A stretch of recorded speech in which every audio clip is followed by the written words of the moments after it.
Hello students, मेरा नाम है Sumit Irani and welcome to my channel Phoenix chemistry academy.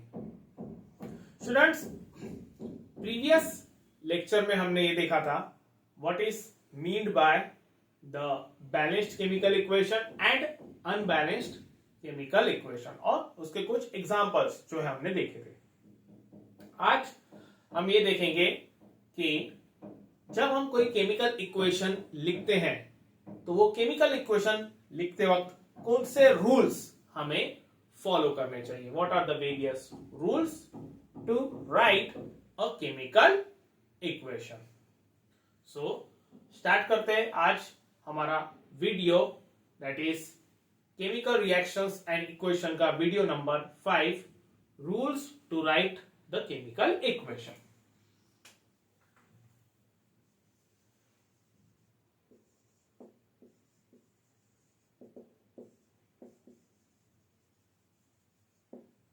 Chemical equation, इसको ही हम रूल्स के जगह पे चाहे तो कन्वेंशंस भी लिख सकते हैं। Conventions to write a chemical equation, किसी किसी किताब में वहां पर कन्वेंशंस भी लिखे हुए रहते हैं, किसी किसी किताब में वहां पर हेडिंग में रूल्स लिखे रहते हैं। तो they are one and the same, either you can say rules to write a chemical equation or conventions to write a chemical equation. Okay, so students, chemical equations लिखने के जनरली 6 रूल्स है, 6 conventions है। So will see those 6 conventions one by one. सबसे पहला जो rule है वो ये है कि जब हम कोई केमिकल इक्वेशन लिखते हैं तो उस वक्त मेनली 2 चीजें लिखी जाती है। एक तो वो चीज जो रिएक्ट करती है और दूसरी वो चीज जो वहां पे फॉर्म होती है। जो सब्सटेंसेस रिएक्ट करते हैं उनको रिएक्टेंट्स कहा जाता है और जो नए सब्सटेंसेस फॉर्म होते हैं उनको कहा जाता है प्रोडक्ट्स। तो while writing a chemical equation, rule number 1 ये बोलता है कि जब हम कोई केमिकल इक्वेशन लिखते हैं तो उस वक्त रिएक्टेंट्स जो है वो हमेशा लिखे जाते हैं लेफ्ट हैंड साइड पे और जो प्रोडक्ट्स है वो लिखे जाते हैं राइट हैंड साइड पे। और जब हम रिएक्टेंट्स और प्रोडक्ट्स लिखते हैं तो उन रिएक्टेंट्स और प्रोडक्ट्स के बीच में हमेशा हम एक एरो देते हैं। That arrow starts from the reactant side and it points towards the product side. So यहां पे मैं लिखता हूं rule number 1, while writing a chemical equation the reactants are written on left hand side whereas the products are written on right hand side. Also an arrow is drawn between reactants and products pointing towards product side. Pointing towards product side. ठीक है, ये है सबसे पहला rule जब हम कोई chemical equation लिखते हैं। अब इसका मीनिंग क्या हुआ, एग्जांपल से समझते हैं इसका मीनिंग क्या होता है। कंसीडर करो कि Fe is reacting with copper sulphate. ठीक है, Fe मतलब आयन जो है वो कॉपर सल्फेट के साथ रिएक्ट कर रहा है। Fe is reacting with aqueous copper sulphate. Fe और कॉपर सल्फेट जो है वो रिएक्ट कर रहे हैं। इसका मतलब Fe यानी कि आयन और कॉपर सल्फेट वो दोनों रिएक्टेंट्स है। तो वो मैंने लिख लिया लेफ्ट हैंड साइड की तरफ। जब आयन और कॉपर सल्फेट आपस में रिएक्ट करते हैं तो they form copper and ion sulphate, copper and ion sulphate. इसको हम आयन सल्फेट भी बोल सकते हैं या फिर फेरस सल्फेट भी बोल सकते हैं। सो Fe reacts with copper sulfate to give copper and ferrous sulfate। Copper और फेरस सल्फेट फॉर्म हो रहे हैं तो दे आर द प्रोडक्ट्स, और प्रोडक्ट्स हम लिखते हैं हमेशा राइट हैंड साइड पे। जब हम वहां पे रिएक्टेंट्स और प्रोडक्ट्स लिखते हैं तो रिएक्टेंट्स और प्रोडक्ट्स के बीच में हमेशा एक एरो रहता है, and that arrow is always pointing towards the product side. Starting from the reactant side, it is pointing towards the product side. So this is the very first rule for writing the chemical equation। ये जो arrow है, ये arrow denote करता है कि जो reaction है वो एक पर्टिकुलर डायरेक्शन में हो रही है, वो एक सिंगल डायरेक्शन में जो है वो हो रही है। यानी वो एरो ये हमें बताता है कि जब Fe और CuSO4 आपस में मिक्स किए जाते हैं तो वो हमेशा Cu और FeSO4 जो है वो फॉर्म करते हैं। It will always form Cu and FeSO4। यहां से ये जो रिएक्शन है वो रिवर्स नहीं हो सकती, वो बैकवर्ड्स नहीं आ सकती। It goes in single direction only from the reactant towards the product side. ये है इस एरो का मीनिंग। सो ये था रूल नंबर 1। सेकेंड रूल ये बोलता है कि जब हम रिएक्टेंट्स और प्रोडक्ट्स लिखते हैं, अगर रिएक्टेंट्स साइड में एक से ज्यादा रिएक्टेंट है, यानी एक से ज्यादा चीज कोई रिएक्ट कर रही है, और अगर प्रोडक्ट साइड में भी एक से ज्यादा कोई सब्सटेंस वहां पे फॉर्म हो रहा है, more than one product if it is formed, तो रिएक्टेंट साइड में उन अलग अलग रिएक्टेंट्स को सेपरेट किया जाता है, सेपरेटली लिखा जाता है with the help of a plus sign in between the reactants. Similarly जब प्रोडक्ट साइड में प्रोडक्ट फॉर्म होते हैं तो वो जो प्रोडक्ट्स है उनके नाम को सेपरेट किया जाता है, उनके फॉर्मूलेस को सेपरेट किया जाता है with the help of the plus sign in between the formulas. जैसे फॉर एग्जांपल यही है एग्जांपल, फिर से ले लेते हैं। यही एग्जांपल मैं यहां पे लिखता हूं, Fe सॉलिड, S मतलब सॉलिड, ये भी हम पढ़ेंगे आगे के रूल्स में। वो रिएक्ट कर रहा है कॉपर सल्फेट के साथ, मतलब यहां पर Fe और कॉपर सल्फेट जो है वो दोनों रिएक्टेंट्स हैं, और उन दोनों रिएक्टेंट्स को मैंने सेपरेट किया है with the help of plus sign in between them. So like this we will write the reactants.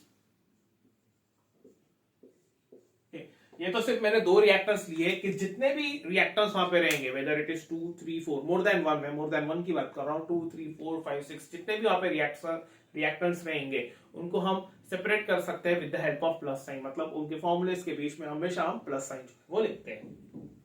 Fe plus CuSO4 gives Cu plus FeSO4।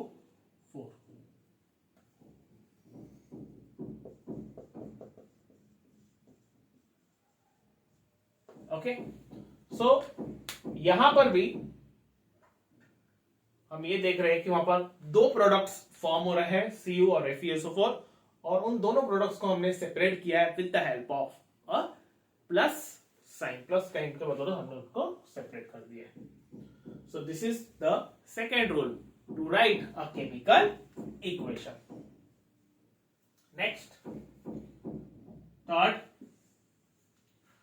Third rule ये बोलता है कि जब हम कोई एक केमिकल इक्वेशन लिखते हैं तो उस केमिकल इक्वेशन के रिएक्टेंट्स और प्रोडक्ट्स को ज्यादा इंफॉर्मेटिव बनाने के लिए, मतलब उसके बारे में ज्यादा इंफॉर्मेशन देने के लिए, we generally write the state of those reactants and products. We write the state of those substances. मतलब जितने भी वहां पे रिएक्टेंट्स रहेंगे और जितने भी वहां पे प्रोडक्ट्स रहेंगे, हम उनके फॉर्मूलेस के साथ साथ उनकी स्टेट भी वहां पे लिखते हैं. We denote the state of the reactants and products using the subscripts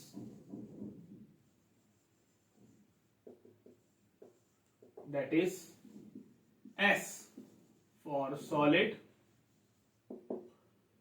L small l bracket में small l for liquid,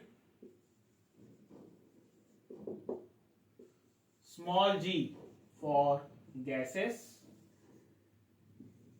and small aq for aqueous solution.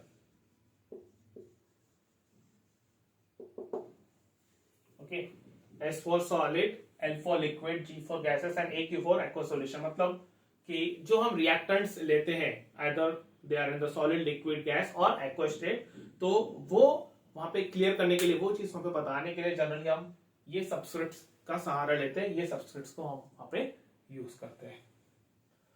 उसी के साथ साथ कभी कभी ऐसा भी होता है कि जब रिएक्शन होती है और रिएक्शन में जो सब्सटेंस फॉर्म होता है, जो प्रोडक्ट्स वहां पे फॉर्म होते हैं, वो गैसियस फॉर्म में भी रहते हैं या फिर कभी कभी सॉलिड फॉर्म में भी वहां पर फॉर्म होते हैं. तो जब वहां पे कोई गैस रिलीज होती है, whenever there is a release of gas on the product side, we show it with an upward arrow, and if there is a formation of insoluble solid, इसी को ही कहा जाता है precipitate, we show it by a downward arrow.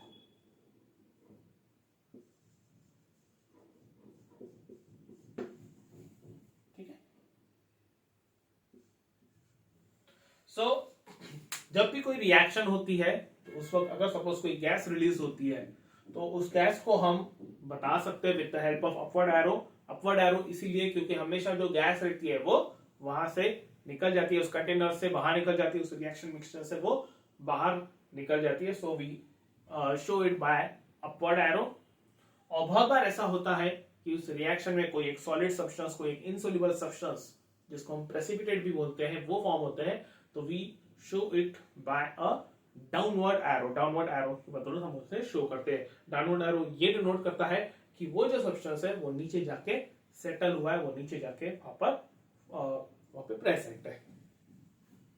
Example से समझ लेते हैं इसे.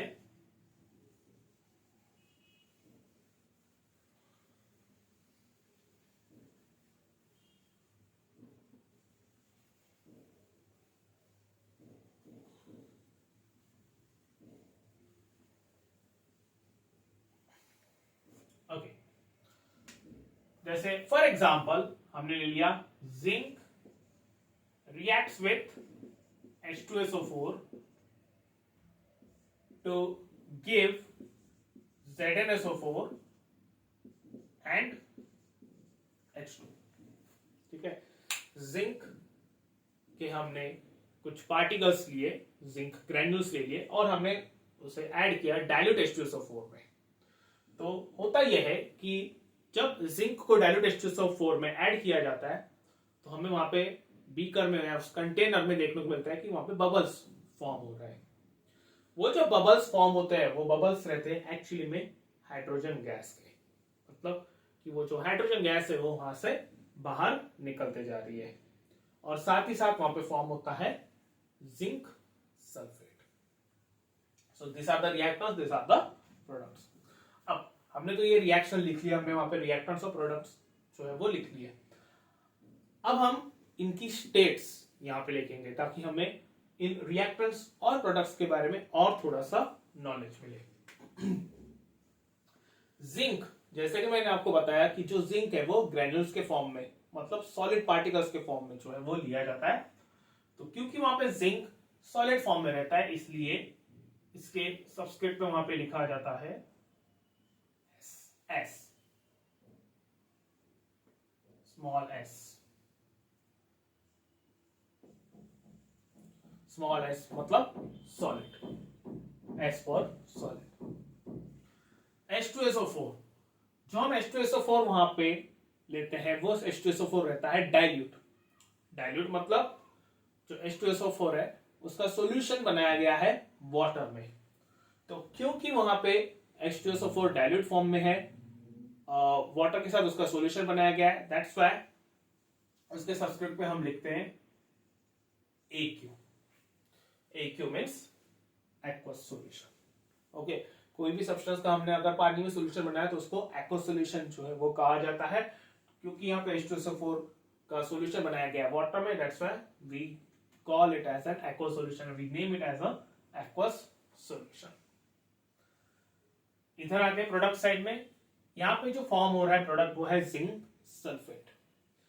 अब जिंक सल्फेट वहां पे फॉर्म हुआ है, एक्चुअली में हुआ यह है कि इन दोनों के बीच में रिएक्शन हुई है। जिंक ने डिस्प्लेस किया है हाइड्रोजन को फ्रॉम द H2SO4 सॉल्यूशन, और वो खुद जाके वहां पे अटैच हो गया और वहां पे फॉर्म हुआ है ZnSO4। सिर्फ यहाँ पे जो हाइड्रोजन है उसको डिस्प्लेस किया गया है by zinc, rest all conditions वहां पे सेम है। इसीलिए जब हम यहाँ पे ZnSO4 की स्टेट लिखते हैं वो हम लिखते हैं एक्वस, क्योंकि यहां पर भी एक्वस ही था, वहां पे वाटर प्रेजेंट ही था, यहां पर भी वाटर प्रेजेंट है। जैसे मैंने बताया सिर्फ यहाँ पे एक ही चेंज हुआ है, जो जिंक है उसने हाइड्रोजन गैस को वहां पे डिस्प्लेस किया है, बाकी चीजें वैसी की वैसी है। That's why we will write here ZnSO4 and that will be aqueous because water is present, that's why we will write here aqueous. So we'll get the aqueous solution of zinc sulfate। और last है hydrogen. जैसे मैंने बताया कि वहां पे hydrogen के bubbles वहां पे फॉर्म होते हैं, हमें एक्चुअल में दिखते हैं हाइड्रोजन के बबल्स फॉर्म होते हुए। So hydrogen it is release in the form of gas, so we write here G, small g। So this is how we give the information of various reactants and products। अब इसी reaction को हम एक और तरीके से लिख सकते हैं, जिंक सॉलिड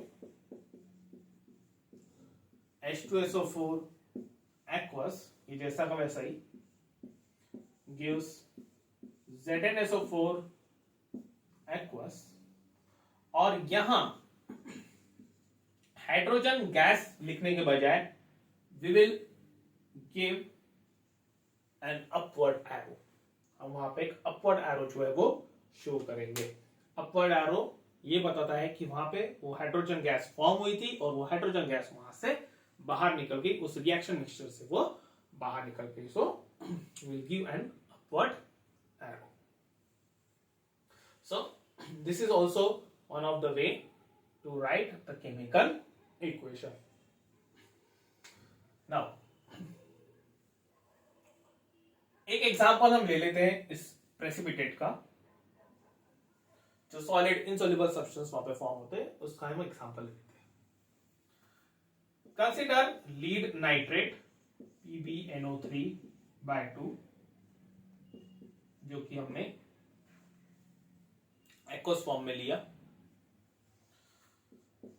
और वो रिएक्ट कर रहा है पोटेशियम आयोडाइड के साथ। Again aqueous. जब इन दोनों के बीच में वहां पे रिएक्शन होती है So they form KNO3, potassium nitrate, and PbI2. फिर से लिखता हूं यहां पर PbNO3/2 aqueous gives PbI2 and KNO3. अब यहां पर ये जो PbI2 फॉर्म होता है वो रहता है येलो कलर का solid. This is actually a yellow colour solid which is formed. और ये जो येलो कलर का सॉलिड, येलो कलर का सब्सटेंस है, वो उस रिएक्शन मिक्सचर में नीचे जाके सेटल हो जाता है. तो विल राइट हियर सॉलिड. ठीक है, यहां पर हम सॉलिड जो है वो लिख सकते हैं. या फिर एक मिनट, ये रिएक्शन जो है वो बैलेंस नहीं है, पहले हम इसको बैलेंस कर लेते हैं. NO3/2, यहाँ पे NO3 है सिर्फ, एंड इसको मैं 2 से मल्टीप्लाई कर लेता हूं. So this will be twice के NO3, दैट इज NO3 को 2 से मैंने मल्टीप्लाई किया, but 2 will be multiplied to K also, मतलब ट्वाइस के हो गया यहाँ पर, और यहाँ पे सिंगल K ही है. सो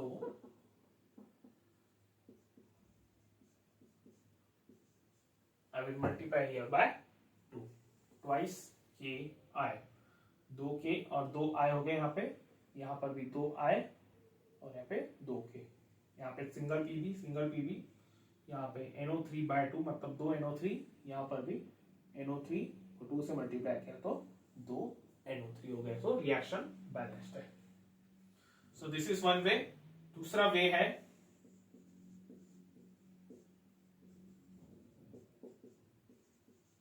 मैं डायरेक्टली बैलेंस केमिकल इक्वेशन लिख लेता हूं.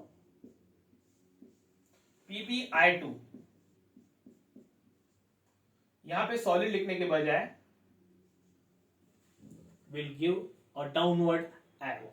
हम वहां पे डाउनवर्ड एरो जो है वो शो करेंगे, क्योंकि वो प्रेसिपिटेट है, नीचे जाके सेटल हो रहा है. That's why we have given downward arrow and rest as it is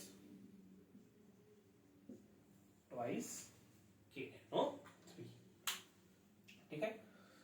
so इस तरीके से हम लिख सकते हैं the states of the various reactants and products, and also we can show the state of that particular reactant और product with the help of the arrows, downward और the upward arrows. अगर गैसियस स्टेट है तो upward arrows, अगर solid state है, precipitate वहां पे form हुआ है, सो डाउनवर्ड एरोस को शो किया जाता है.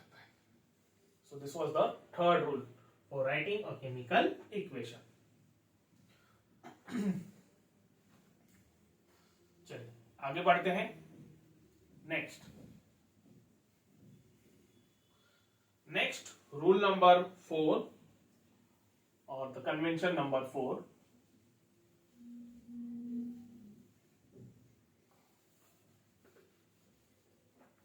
नेक्स्ट रूल ये बोलता है कि जब कोई रिएक्शन में हीट फॉर्म होती है या फिर हीट दी जाती है, so that is actually shown during और while writing a chemical equation.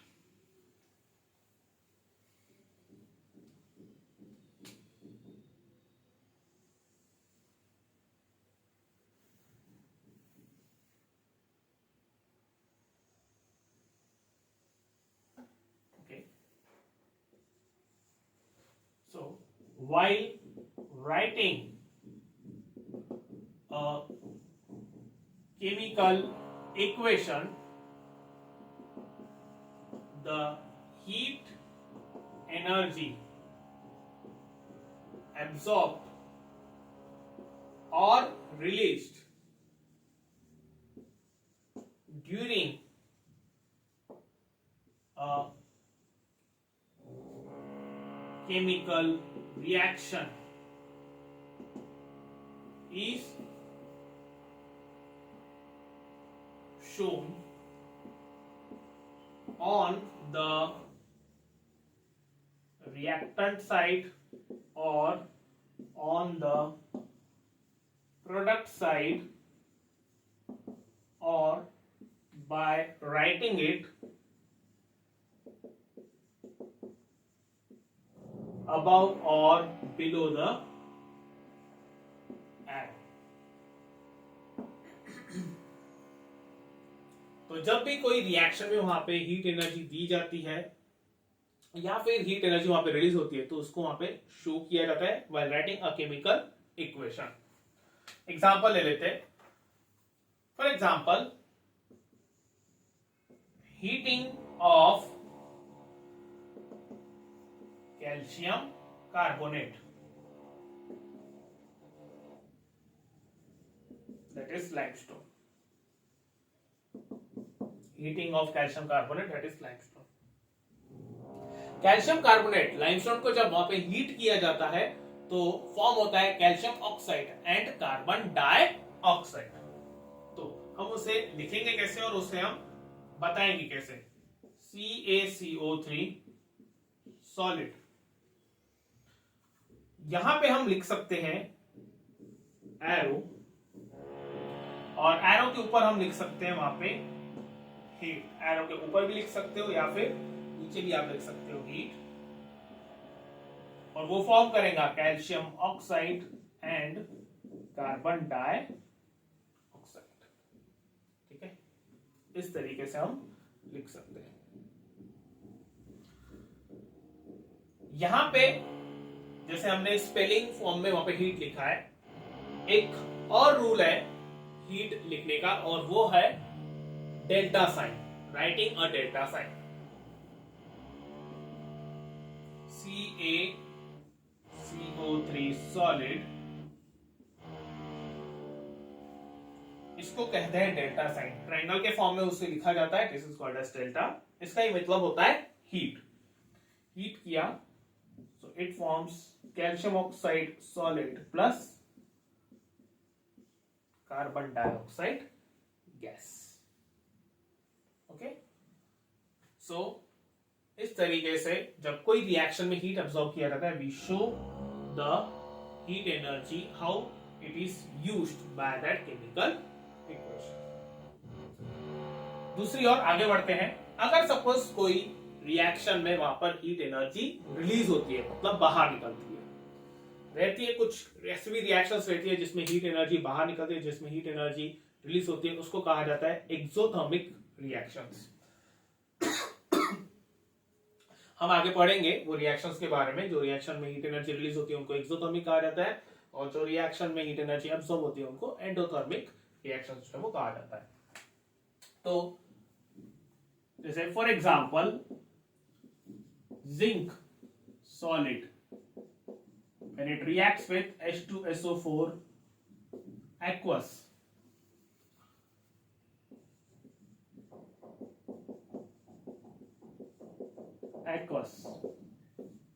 so it forms ZnSO4 aqueous plus hydrogen gas,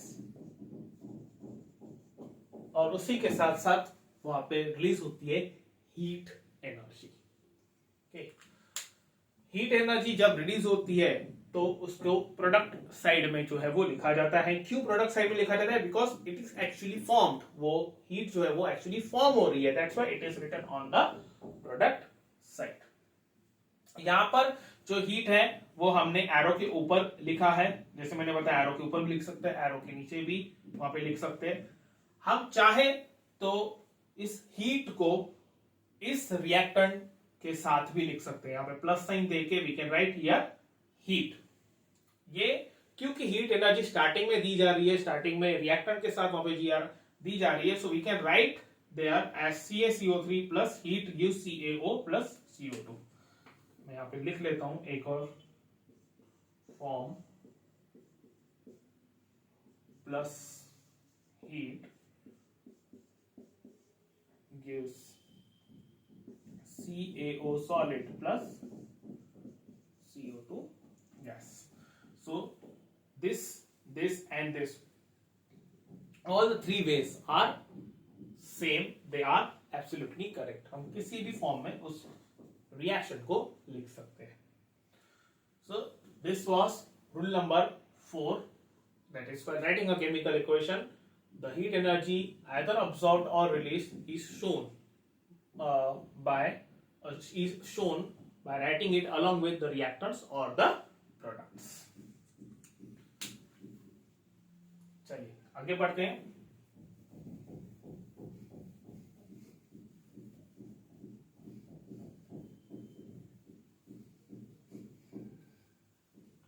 now कुछ कुछ रिएक्शंस ऐसे रहती हैं जिसमें हम कुछ स्पेशल सब्सटेंसेस जो है वो यूज करते हैं। कोई कोई रिएक्शंस ऐसी रहती है जिसमें हमें अलग से कोई सब्सटेंसेस जो है वो वहां पे देने पड़ते हैं, साथ ही साथ हमें कंडीशंस जो है उस रिएक्शन की वो हमें चेंज करनी पड़ती है। कोई कोई रिएक्शंस के केस में ऐसा होता है कि वो नॉर्मल टेम्परेचर प्रेशर कंडीशंस पे नहीं होती है, तो we have to either increase the temperature, we have to either decrease the temperature, और we have to increase the pressure और डिक्रीज द प्रेशर। और कभी कभी ऐसा होता है कि हमें बाहर से कोई एक नया सब्सटेंस ऐड करना पड़ता है जिसके वजह से वो रिएक्शन होती है, जिसके वजह से उसकी जो स्पीड है, जो वहां पे रेट ऑफ रिएक्शन है वो बढ़ जाता है, और उस सब्सटेंस को कहा जाता है कैटलिस्ट। बहुत सारी ऐसी रिएक्शंस है जिसमें कैटलिस्ट जो है वो यूज किया जाता है। So we actually show the conditions, the temperature, the pressure conditions as well as the catalyst used in that reaction while writing a chemical equation. So rule number 5,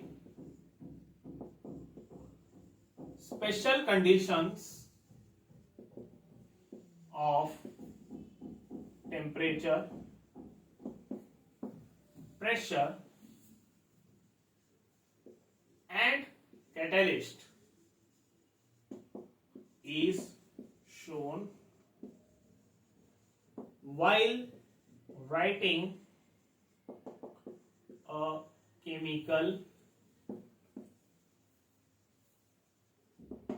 equation, and it is written either above the arrow or below the arrow। जो special conditions रहती है, temperature, pressure, catalyst वगैरह, उसको हम वहां पे denote करते हैं एरो के ऊपर लिखकर या फिर एरो के नीचे लिख के।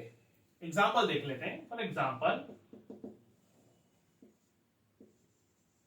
वनस्पति oil when it is hydrogenated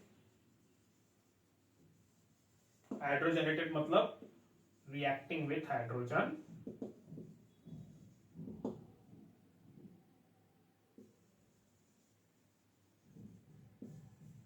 at 60 degrees Celsius and in presence of nickel जो कि एक एलिमेंट है, as a catalyst gets converted into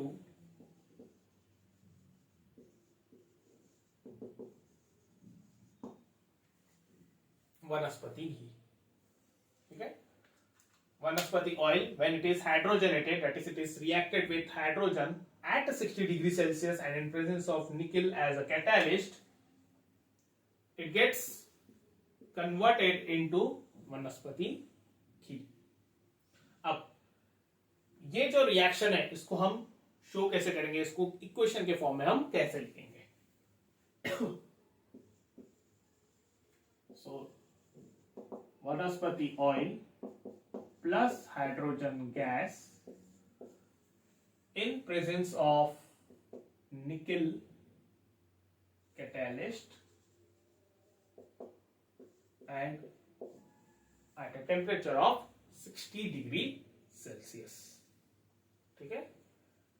हमने बता दिया है कि वहां पे स्पेशल कंडीशंस क्या है उस रिएक्शन की। निकल एज अ कैटलिस्ट वहां पे यूज हो रहा है और जो टेम्परेचर वहां पे यूज हो रहा है वो है 60 degree Celsius and it will give me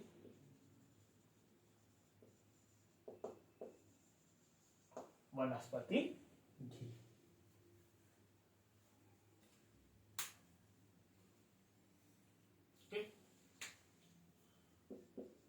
ये रहेगा लिक्विड और ये रहेगा सॉलिड फॉर्म में।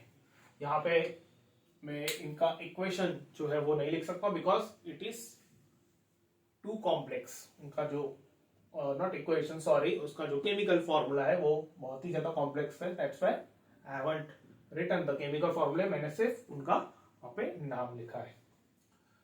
सो this is also one of the rule और convention to write a chemical equation.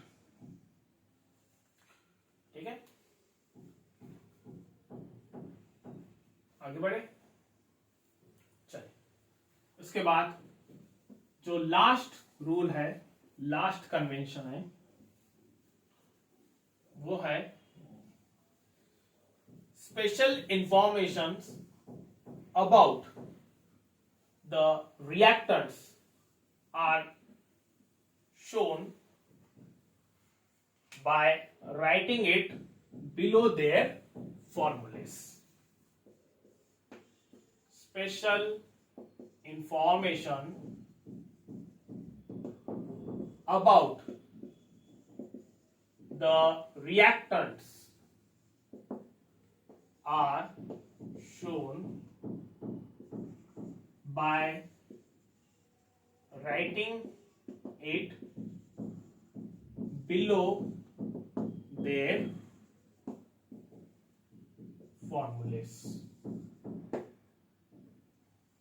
ठीक है, मतलब बहुत बार ऐसा होता है कि जो हमने रिएक्टेंट्स वहां पे यूज किए वो रिएक्टेंट्स की जो इंफॉर्मेशन है उसके बारे में हम वहां पे लिखते हैं। जैसे फॉर एग्जांपल हम अगर एसिड्स की बात करें, एसिड्स जो रहते हैं आइदर दे आर कॉन्सेंट्रेटेड और दे आर डाइल्यूट एसिड, तो वो रिएक्शन में कौन सा एसिड यूज हुआ है, whether it is a dilute acid और whether it is a concentrated acid, तो उसके बारे में हम वहां पे लिख लेते हैं, ब्रैकेट में नीचे लिख लेते हैं whether it is a concentrated और it is a dilute. Example ले लेते हैं एक, when copper reacts with concentrated nitric acid, it forms reddish brown gas of nitrogen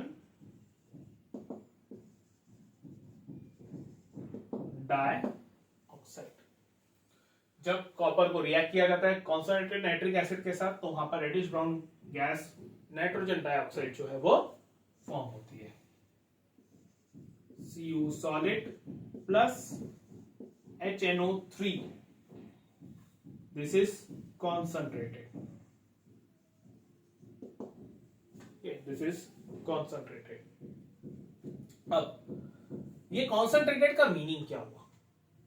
actually HNO3 nitric acid concentrated का मतलब ये होता है कि वो एक सॉल्यूशन है, वो एक पानी के अंदर में भी पानी के अंदर ही एक सॉल्यूशन बनाया गया है, लेकिन उस सॉल्यूशन में जो पानी है उसका अमाउंट बहुत कम है और उस एसिड का अमाउंट जो है वो ज्यादा है। ठीक है, वाटर का अमाउंट कम है और एसिड का अमाउंट ज्यादा है। That's why that acid is called as concentrated acid, मतलब उसका जो concentration है, उस एसिड का जो concentration है वो वहां पे बहुत ज्यादा है।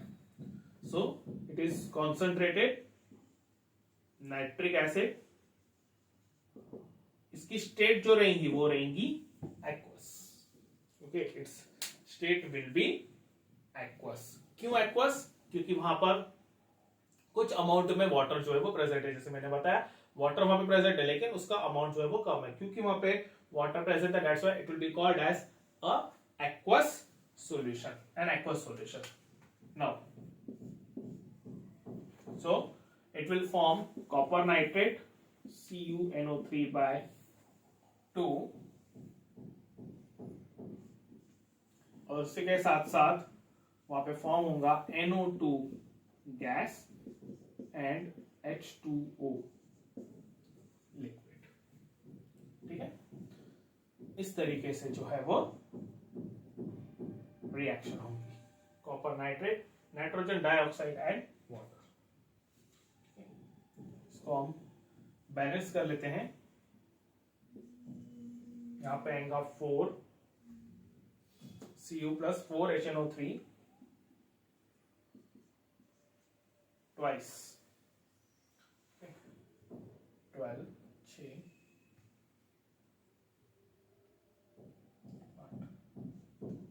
4। ठीक है, Cu solid plus 4 HNO3 aqueous gives CuNO3 by 2 plus 4 NO2 plus twice H2O। ये हो गई बैलेंस्ड केमिकल इक्वेशन। अब ये रिएक्शन हुई है कॉपर की कॉन्सेंट्रेटेड HNO3 के साथ। अब सिमिलरली सपोज हमने कॉन्सेंट्रेटेड HNO3 के जगह पे डाइल्यूट HNO3 लिया तो क्या होगा? When copper reacts with dilute nitric acid, so it forms nitric oxide NO। ठीक है, वहां पे फॉर्म होता है नाइट्रिक ऑक्साइड, NO का जो है वो फॉर्मेशन होता है। यहाँ पे जो फॉर्म हुआ था वो था नाइट्रोजन डाइऑक्साइड गैस NO2 और वहां पे जो है वो फॉर्म हो रहा है नाइट्रिक ऑक्साइड। ठीक है, Cu solid plus HNO3 aqueous, लेकिन डाइल्यूट फॉर्म में। It gives CuNO3 by 2 plus NO, यहां पे लिख लेता हूं मैं, NO gas plus H2O liquid.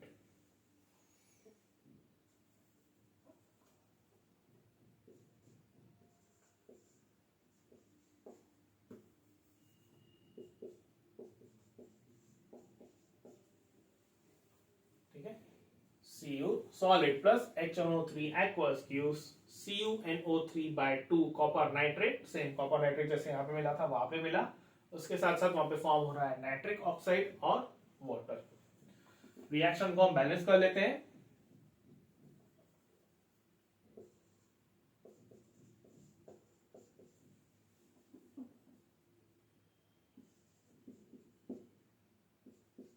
Okay, so यहां पर Cu NO3 by 2, यहाँ पे NO3 है, H2O इस वन।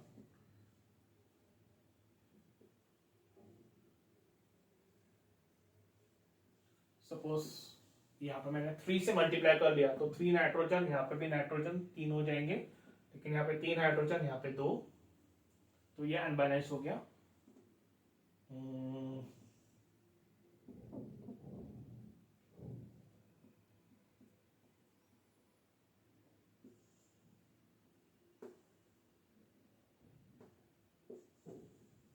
8 HNO3, तो यहाँ पे हो जाएंगे 8 हाइड्रोजन, यहाँ पे भी 8 हाइड्रोजन। नाइट्रोजन यहाँ पर 2 है, यहाँ पे 8 है, यहाँ पे 2 3,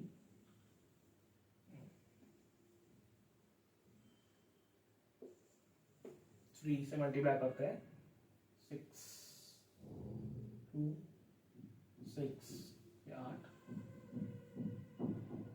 8 3s are 24 oxygen, 6 3s are 18 22, यहाँ पे 24, यहाँ पे 22 हो गए। ठीक है, हो गया। नाइट्रोजन यहाँ पर 2 3 6 और 2 8, यहाँ पर भी 8, हाइड्रोजन यहाँ पे 8 हो गए, यहाँ पे भी 8 हो गए, ऑक्सीजन यहाँ पे 24 हुए, यहाँ पे 3 2 6 6 3 18 और 2 20 और ये 24, 3 कॉपर, ठीक है। So the main point is that यहाँ पर हमने जो HNO3 लिया है वो है डाइल्यूट फॉर्म में, और यहाँ पे जो हमने HNO3 लिया था वो कॉन्सेंट्रेटेड फॉर्म में लिया था, और वहां पे हमने स्पेशली जो है वो डिनोट किया है, स्पेशली हमें बता दिया है, स्पेशल इंफॉर्मेशन जो है उस एसिड्स के बारे में हमने वहां पे डिनोट कर दिया, वो हमने वहां पे बता दिया है।